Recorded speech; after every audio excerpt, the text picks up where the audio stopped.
I'm Logan Crawford, and right now on Spotlight, Lauren Brown takes a deep dive into the stark realities of Alzheimer's disease in her wonderful book, Who Wasn't? The Gut-Wrenching Truth About Alzheimer's. Through poignant anecdotes and hard facts, the author paints a vivid picture of the struggles faced by those both diagnosed with the disease and their caregivers as well. We're delighted to have this very talented author join us here today on Spotlight. We thank the team at Prime 7 Media for helping us put her in the spotlight today. And we ask viewers like you to support writers like her by subscribing to our channel and by purchasing her important book. Lauren, thanks so much for joining us here today on Spotlight. Thank you for having me, Logan. This is an issue that so many people deal with today as we're living longer and longer and longer. The likelihood of developing Alzheimer's or dementia seems to increase, right? It does. In fact, right now there's about 11 million Americans who struggle with that. 11 million caregivers are who's dealing with that. Right now there's about 6 million people with Alzheimer's and 11 million caring for them, usually unpaid. And so it is on a trajectory to increase to double by 2050 if they don't find a way to stop it. Right now, it's the only disease in the top 10 causes of death without a means of cure or prevention. There are 2 drugs that are out, but they are only if caught early, and symptoms can go undetected for 10 years. So it's important to be tested as well, because that's the only hope we have at the moment. Now, I've heard a lot about plaque buildup in your brain, that kind of thing, amyloids. Is that at the heart of Alzheimer as far as we know right now? So that's actually what Dr. Alzheimer's found was the plaques and tangles. And basically it's a disconnect of the way the brain works.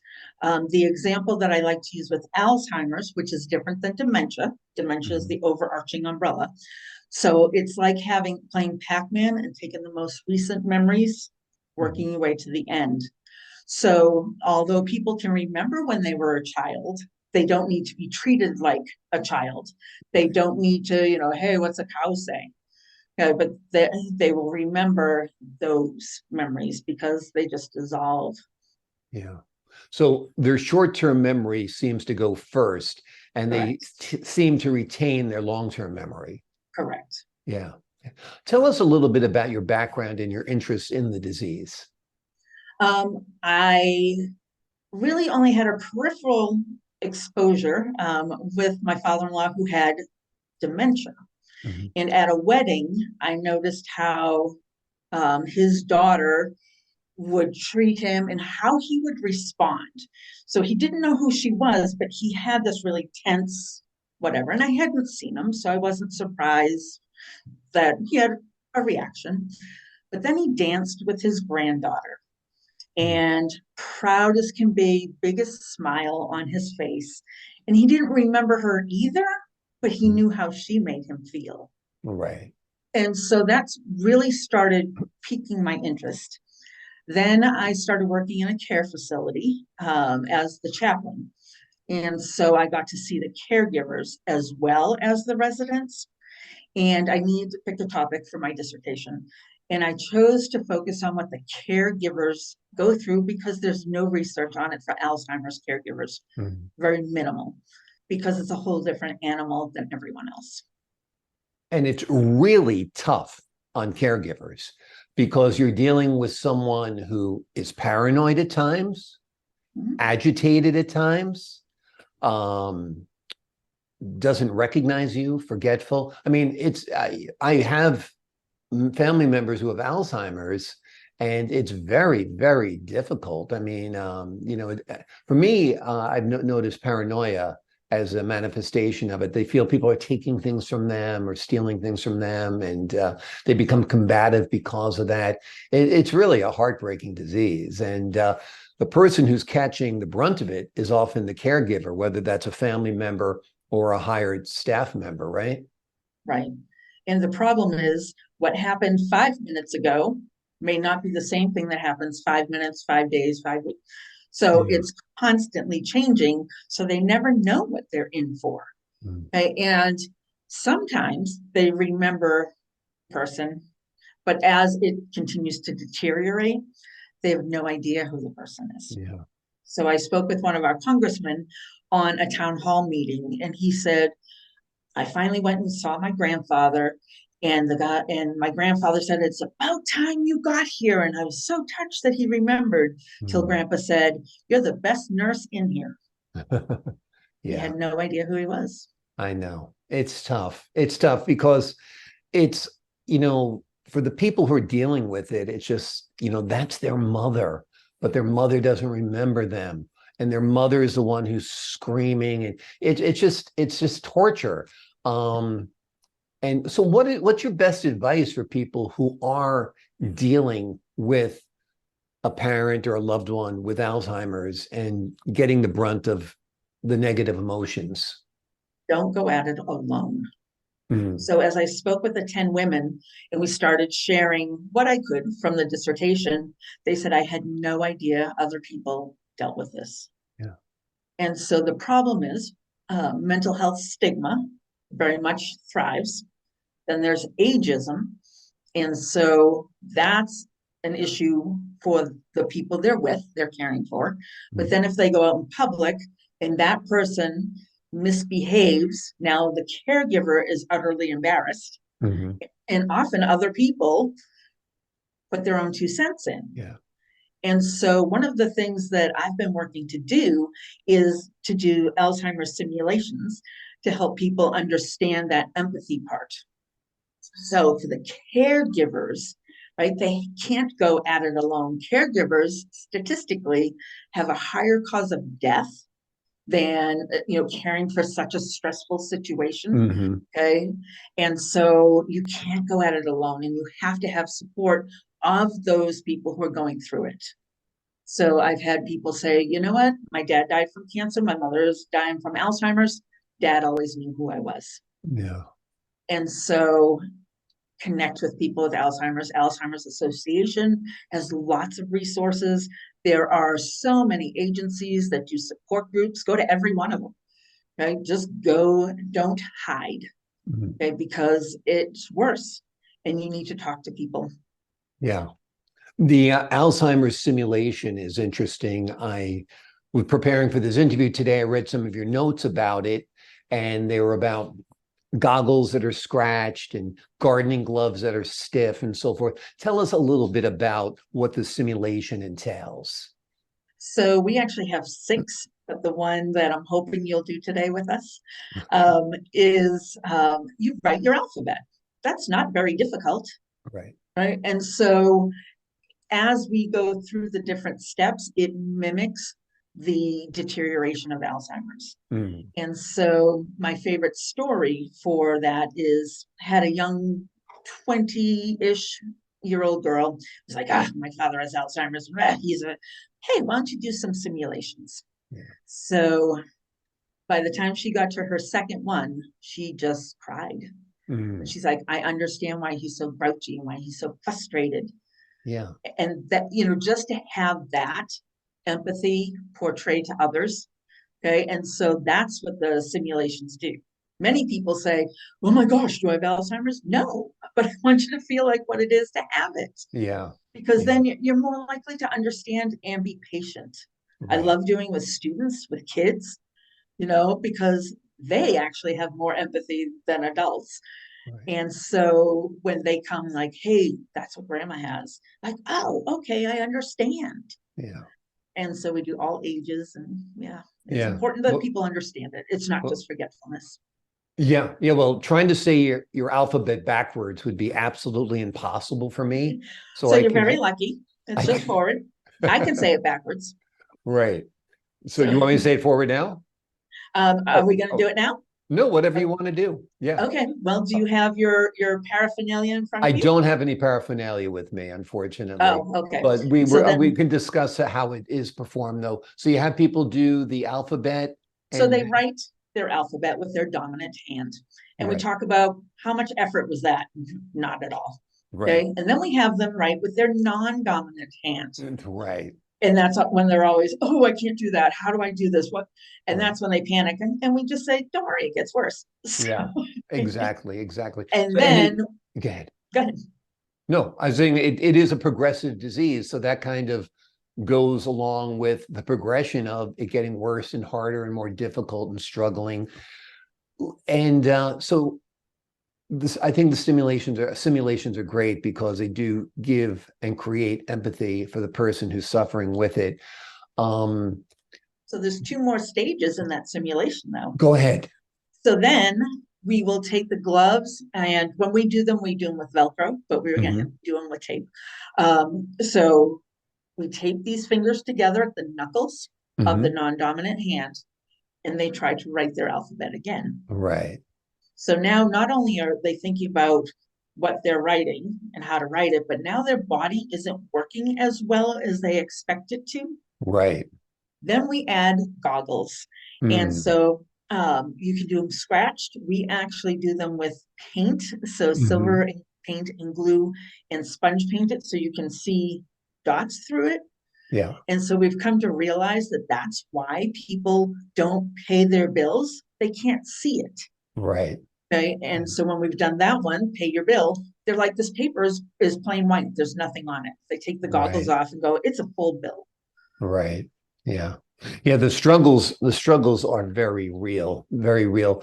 Does putting around notes, is that helpful to a person who has Alzheimer's? It can be depending on the stage that they're in. So in early onset, they can do that. So you can't teach something new because they're Mhm. not going to remember it, but you can have that jog their memory. Okay, Right, but as it progresses, you have to know what that note says and what it means. right. Okay, so as it progresses, it doesn't help. We've started our business called Phone Home that we can walk people through, like say, hey, it's lunchtime. Let's go talk, let's go take your meds and we're going to chat and have a conversation so that seniors don't feel like they're being, treated like juveniles. So, hey, how's your day? How's this? How's your weather? Mhm. Okay, hey, it's time that we're going to go take your meds. I'll do mine too. And Yeah, to try to come alongside them and help facilitate their independence while coaching them. So we're their life coach, their advocate. Our company can transcribe as well as record the conversations. And so by doing that, it gives that extra transparency mhm. for the seniors. We've just found out about a company that I forgot their name, I apologize, that give out transcribing telephones. It's part of a federal Right. grant. I've seen that. And so that's what we're starting to do to say, hey, here's yours, here's mine. Okay, so now we have the double transparency and the paranoia. Well, they said, Hmm. Yeah. um, I use that example because a long time ago, when I was a teenager, I had left my mother a message and she did not, she had mental health issues, not Hmm. Alzheimer's. Left her a message that said, "Oh my God, I'm going to be late. I'm going to back to whoever's house. We ate so much. I feel like I'm pregnant." All she heard was, I'm pregnant. "I'm pregnant." As a teenager, I got Right. blasted when all I did was eat a lot. Wow. Amazing. Amazing. So that transcription on both sides helps um, defer a bit the Yeah. paranoia. It's That's what still my there. my wife's mother actually is battling dementia, and that's what she does with her when she communicates with her. She'll have the phone conversation, and then she'll take all the key points and text them to her. Mhm. So when the mother calls back in 5 minutes and said, "When are you coming?" She's like, "Mom, I just told you, take a look at the text message I just sent you." Right. And it kind of calms her down and brings her down. So it's basically what you're saying, reinforce with writing is often helpful, particularly when the Right. disease is not that bad. Right. Yeah, Yeah. absolutely. And so to be able to say, particularly people who work and when their person is staying at home, okay, you can go and look at that. And if you have questions, call me. Mm, But as it deteriorates, that's too much of a process too. But absolutely. early on, it's a coping strategy. For people who have questions about someone in their life who's struggling with memory issues or dementia-like issues or Alzheimer's issues, how do you distinguish or differentiate between normal aging, Alzheimer's, and something else? The easiest way is I would refer you to the Alzheimer's.org, the Mhm. Alzheimer's Association. And so they actually have a very clever ways that you can know. So I left the list, so I remembered. Okay, So good. for example, making a bad decision once in a while, or not making the right choice. We all do Um, that. We're all we guilty as all do charged. that, Yeah. right? But poor judgment and decision making overall Hmm. is going to be more of a symptom of Alzheimer's. Hmm. Okay, missing a monthly payment on your bill, All right? guilty of that. Right? Right. But the inability to manage a budget. Right. Okay, so not only that part about not seeing the bill, okay, but also how much money. I mean, just Hmm. balancing a checkbook is Right. crazy to do it when you have your faculties, Right. right? And certainly those struggling with Alzheimer's are not going to use the electronic banking to Right. confirm that. And so that's typically also going to be indicative they can't manage that budget when they had already been doing it. Hmm. So I know of people who dad always did the bills, dad dies, mom has to do it and can't manage. That's not the same thing Hmm. because they haven't done it before. Right. Um, so this is one of my favorites. So forgetting which day it is. Yeah. Yes. Yeah. My favorite. Guilty, particularly like in the summer if you're on vacation or something Right. like that. Yeah. Exactly. Yeah. And so that is normal aging. Okay. Hmm. However, losing track of the date, more like the month or the Hmm. season. Right. Okay. So, for example, it's really cold inside when you have the air conditioning on. So, therefore, it's believed to be winter. Right. Okay. Or vice versa. It's hot in here, it Right. must be summer. And so that's more of a sign of Alzheimer's. Um, Sometimes forgetting which word to use, that tip of Mhm. the tongue phenomenon, is very common. Right. Okay. However, one of the big indicators is that it takes a long time for the person to have a conversation. Mm. Okay. You and I, it just flows. Right. Right. And my dad would say, you talk a dog off a meat wagon, right? Just flows. I just talk. Yeah. However, for a person with Alzheimer's, first they have to think about what they want to say, the Mm. words they need, and then the context. Okay, so we've been raised with grammatical context and we know the flow it needs to be, but that's a huge indicator. Mm. And then lastly, the one that people tend to almost minimize Alzheimer's when they say, "Oh, I've lost this again. I must have Alzheimer's," or I'm on the phone. Where's my phone? Okay. We're all guilty of that also. I have 100 pairs of reading glasses around my house, so I can always find one. I So understand. I that's have why it is multiple. challenging because so much of this is normal behavior. But once it gets to the point where I guess it's pathological, that's Right. when you have an issue, right? So when it interferes with activities of daily living, that's the ADLs that people Right. talk about. So one of the stories in the book was about how one of the caregivers had just had lunch with mom, Mhm. and mom calls when she gets home, except she called a little early and Mhm. said, "Hey, what's going on?" She said, "I have no idea where I am." Like, Mm. okay, it's a highway, it's very straightforward. And she had to talk her through to figure out where she was Right. and then to be able to go find her and escort her and all that. But that's one of the big things that happens is that, like, I have no sense of direction. Right. Okay.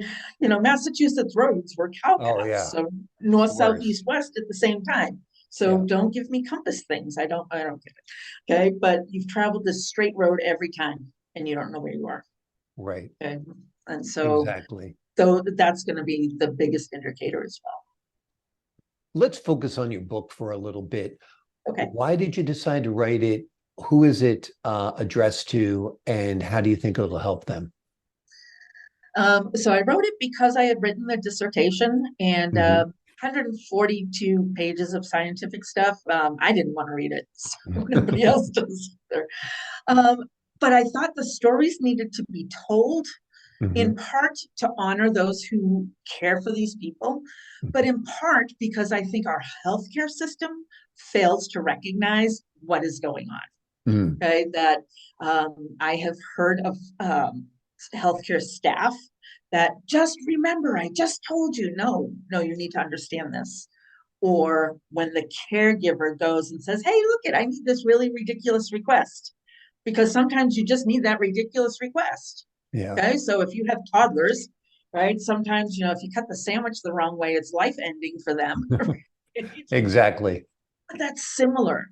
That's similar. Like, okay, I know that it's a sandwich and I just cut it in, diagonal, but today it had to be squares. Can I have another sandwich? Like, just do it because they don't even want to ask you that. Right. Yeah.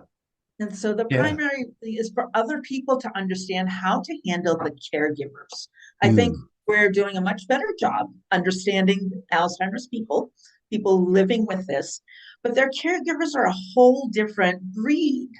Mm. Most people, we had to put dad in a care facility, mom in a care facility, and those people will take care of them and you go visit. Mm. Okay. With Alzheimer's caregivers, it's not that easy. Yeah. Okay. So often it's they cry when you leave. Mm. Okay. Because they don't know if they'll see you because even though you see them every single day, they have no concept of time Yeah. or you don't know what you walk into. We were talking about not being recognized. And one of the stories that broke my heart was a woman goes in and brings a cake to celebrate her birthday with mom. Mom had Mm. no idea who she was, not just her name, but her whole existence. And she said, it's the first birthday in my life. My mother didn't wish me a happy birthday. Yeah. You It's know, there hard. are, it is very hard. Yeah. And as I'm sure you know that from your wife, that there are just multiple phone calls constantly. Mm. I know you just called me 5 minutes ago. So Yeah. I also wanted to write it for employers to build a little bit of that empathy. Mm. Like, look at, they have enough grief going on. Don't get on the case on something stupid. Yeah. Like, Yeah. mom called the sixth time. Yep, she did. It's not that Yeah. the caregiver wants to hear it, but if you don't, it causes behaviors that are worse. Yeah. Is there anything a person who might be fearful of getting Alzheimer's, is there anything they can do from your research to prevent it? Anything with diet, anything with exercise, or a combination thereof? There are, and not being a medical person, I don't Sure. want to give those. Okay. So follow Alzheimer's, go through alzheimers.org or your physician. But the more processed foods we eat, the more Yeah. it affects our brain. Yeah. And so a lot of the good health habits that we have will affect the brain. So we want to keep doing that, but we also need to stop being mindless in our entertainment, to sit Mm. down and just have somebody entertain us. Right. So within Phone Home, one of our stages is that we will call and make phone calls just to ask questions, but not like, hey, who's the president? But like, would you rather go on vacation to a cabin or to the beach? Right. Okay, would you rather have a blue flower or a yellow flower? Mm. Okay, so they're still thinking questions, but they're not being quizzed. So it's Right. conversational. And so just you have to keep active because your brain is a use it or lose it, particularly with cognition. Yeah, absolutely. So doing activities like games, puzzles, reading, Right. anything, learning a new language, learning a musical instrument, anything that's stimulating your brain is going to help in this battle against the disease. It might delay Correct. it, it might prevent it. And like you said, eating a healthy diet, avoiding processed foods, just like we're protecting our hearts, which Right. has delicate blood vessels, our brains have delicate blood vessels as well. So we have to be careful there too. Um, it's amazing that so many people are dealing with this disease today, because I think we're getting older, the drugs are getting better. People who used to live to their 70s are now living to their 80s. People living in their 80s are now living to their 90s. So this is something that is going to affect us on some level eventually. And that's, I think, is the importance of your book, that we all Correct. need to be aware of what's going on with this disease, because either directly or indirectly it's going to impact you. Correct. So right now there is a worldwide effort to find a cure because it is projected that by 2050, that Alzheimer's will bankrupt the healthcare system. Mm. And so, because it takes so many people, and so many of the caregivers are unpaid, but as that continues to increase in their numbers, that won't be able to happen. And so it will bankrupt the healthcare system if they don't do so. And so by when the numbers continue to increase, we have to be able to know what is going on around us. Okay, because there will be more people that you see in the grocery store having a behavior. They might just be having fun and be a spunky old lady. That's what I hope to be. Okay, but they also might be having something going on. So just go with the empathy instead of the, ooh, they're kind of crazy. Or, Exactly. Well, the best people in life are a little crazy. So anyway, let me ask you about the anecdotes in your book. I think they're very effective in driving home your points. How did you collect them, and why did you choose to include them? Well, that was my dissertation study. I did a qualitative study of the emotional experiences that the caregivers have. And so I would record their conversations and then had to transcribe them, and then use like Max QDA or other statistical analysis to work through the qualitative study, which is different than how you do quantitative. And so the way the book is lined up is to go from early Alzheimer's through the progression. Okay, so through the dissertation, it was by the caregiver. Okay, so when you read the book, it builds an intensity and not in the right way. Yeah, wonderful. This almost seems like it'd be a terrific documentary if you were to interview these people on camera and then perhaps even show the patients that they're dealing with. It would be, I think, a very illustrative type of documentary to expose the realities, shine light on the realities of dealing with this disease. I agree. Yeah. So do you have any connections? Well, Hollywood, if you're listening, Right? Lauren P. Brown has collected a ton of data, a ton of stories, has interviewed multiple people, has become an expert in Alzheimer's disease through her research, and has written a wonderful book. It's called Who Was I? The Gut-Wrenching Truth About Alzheimer's. And as I mentioned before, this is an important book because whether it's your mother, your father, your grandmother, your grandfather, whether it's you yourself or an extended family member, at one point in your life, you're going to deal with someone who has Alzheimer's. And this book will give you great understanding, great tools to deal with it, and hopefully improve your empathy as well. Lauren, thank you so much for joining us here today on Spotlight. Thank you, Logan. I appreciate the opportunity. Oh, the pleasure is all mine. And to the folks at home, I'm Logan Crawford, thanking you for your time, this time until next time on Spotlight. And remember, the book, Who Was I? The Gut-Wrenching Truth About Alzheimer's, is available wherever books are sold, including Amazon. The links are below this interview.